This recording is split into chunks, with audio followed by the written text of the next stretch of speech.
Hi all, അസ്സലാമു അലൈക്കും. Welcome back to Silnas kitchen.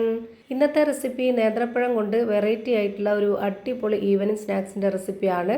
പഴം കൊണ്ട് നമുക്ക് ഈ ഒരു രീതിയിലും തയ്യാറാക്കിയെടുക്കാം. എന്തായാലും ഒന്ന് ട്രൈ ചെയ്ത് നോക്കണം, എല്ലാവർക്കും ഇഷ്ടമാവും. അതുകൊണ്ട് തന്നെ വീഡിയോ സ്കിപ്പ് ചെയ്യാതെ മുഴുവനായിട്ടൊന്ന് കണ്ടു നോക്കണേ. അപ്പോൾ ഈ ഒരു പലഹാരം തയ്യാറാക്കാനായിട്ട് ഞാനിവിടെ 3 നേന്ത്രപ്പഴം എടുത്തിട്ടുണ്ട്. മീഡിയം പഴുപ്പുള്ള പഴമാണ്. ഒരുപാട് അങ്ങ് നന്നായിട്ട് പഴുത്തു പോയ പഴം ഇതിനെടുക്കരുത്.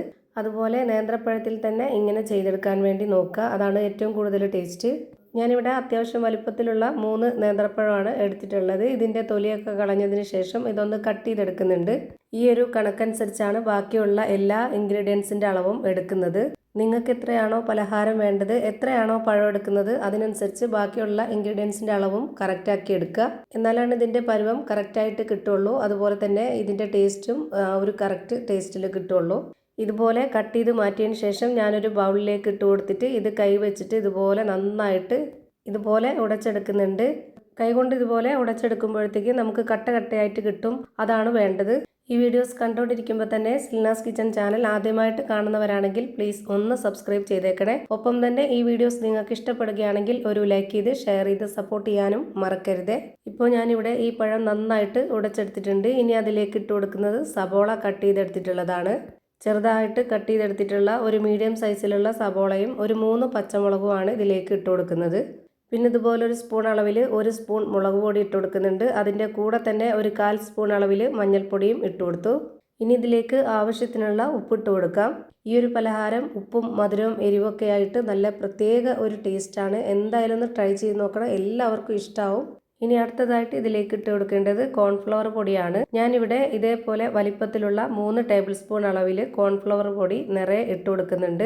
ഇതുപോലെ ഓരോ സ്പൂണും നിറയെ എടുത്തിട്ടില്ല എന്നുണ്ടെങ്കിൽ ഒരു 4 ടേബിൾ സ്പൂണോളം ഇട്ട് കൊടുക്കാം. ഇതിന് പകരം വേണമെന്നുണ്ടെങ്കിൽ വറുത്ത അരിപ്പൊടി ഇട്ട് കൊടുക്കാവുന്നതാണ്. പക്ഷേ അതിനേക്കാൾ കൂടുതൽ പെർഫെക്റ്റ് ആയിട്ടും ടേസ്റ്റ് ആയിട്ടും കിട്ടുന്നത് ഈ ഒരു കോൺഫ്ലവർ പൊടി ഇട്ട് കൊടുക്കുമ്പോഴാണ്.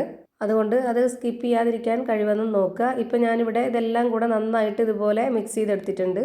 ഇതാണ് ഇതിൻ്റെ കറക്റ്റ് ആയിട്ടുള്ള പരുവം. ഇനി നമ്മുടെ കയ്യിൽ കുറച്ച് ഓയിലൊന്ന് സ്പ്രെഡ് ആക്കി എടുത്തതിന് ശേഷം ഇതിൽ നിന്ന് കുറച്ചെടുത്തിട്ട് കൈയുടെ ഉള്ളംകൈയിൽ വെച്ചിട്ടൊന്ന് ഇതുപോലെ ബോൾസ് ആക്കിയതിന് ശേഷം ഒന്ന് പ്രസ് ചെയ്ത് കൊടുക്കുന്നുണ്ട്.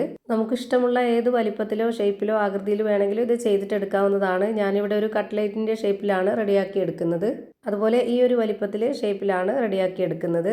ഇതേപോലെ എല്ലാം ചെയ്ത് ഒരു പാത്രത്തിലേക്ക് മാറ്റിയിട്ടുണ്ട്. എന്നിട്ട് ഇതുപോലെ ബ്രെഡ് പൊടിച്ചതിലേക്ക് ഇട്ട് കൊടുത്തിട്ട് അതൊന്ന് കോട്ട് ചെയ്തിട്ട് എടുക്കുന്നുണ്ട്. അപ്പോൾ നമുക്ക് നല്ല കറക്റ്റ് ഒരു ഷേപ്പിൽ കിട്ടുകയും ചെയ്യും. അതുപോലെ കാണാനും കഴിക്കാനും നല്ലൊരു ഭംഗിയും പ്രത്യേക ഒരു ടേസ്റ്റും ഒക്കെ ആയിരിക്കും.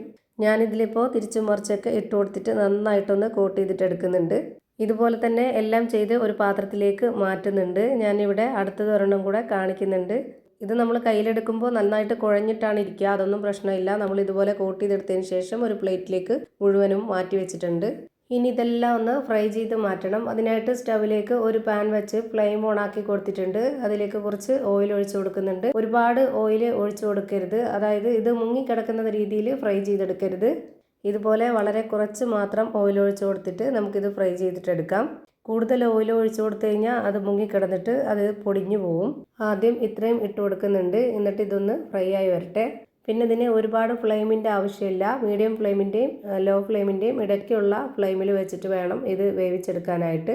എങ്കിലേ എല്ലാം ഒരുപോലെ ഫ്രൈ ആയി കിട്ടുള്ളൂ. അല്ലാന്നുണ്ടെങ്കിൽ പുറമെ പെട്ടെന്ന് കരിഞ്ഞു പോവുകയും അകം വേവാതിരിക്കുകയും ചെയ്യും. ഇപ്പോൾ ഞാനിവിടെ എല്ലാം ഒന്ന് തിരിച്ചിട്ട് കൊടുത്തിട്ടുണ്ട്. ഈ ഒരു വേവ് പോരാ, കുറച്ചുകൂടെ ഒന്ന് മൊരിഞ്ഞ് കിട്ടണം. അപ്പോൾ അതിനായിട്ട് കുറച്ച് സമയം ഒന്ന് വെയിറ്റ് ചെയ്തിട്ട് വീണ്ടും ഒന്ന് തിരിച്ചിട്ട് കൊടുക്കുക. ഇപ്പോൾ ഈ കാണുന്ന മുകൾ ഭാഗം വെന്ത് കിട്ടിയ പോലെ തന്നെ താഴത്തെ ഭാഗവും കൂടി വെന്ത് കിട്ടണം.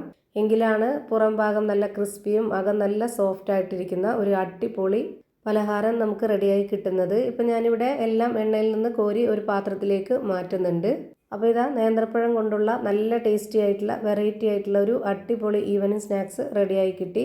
ഇതിൻ്റെ അകം എങ്ങനെയാണ് ഇരിക്കുന്നതെന്ന് അറിയാനായിട്ട് ഞാനൊന്ന് കട്ട് ചെയ്ത് കാണിക്കുന്നുണ്ട്. അപ്പോൾ ഇത്രയേ ഉള്ളൂ ഇന്നത്തെ വീഡിയോ ഇഷ്ടമായാൽ ലൈക്ക് ചെയ്യാനും കമൻറ്റ് ചെയ്യാനും ഷെയർ ചെയ്യാനും മറക്കരുത്.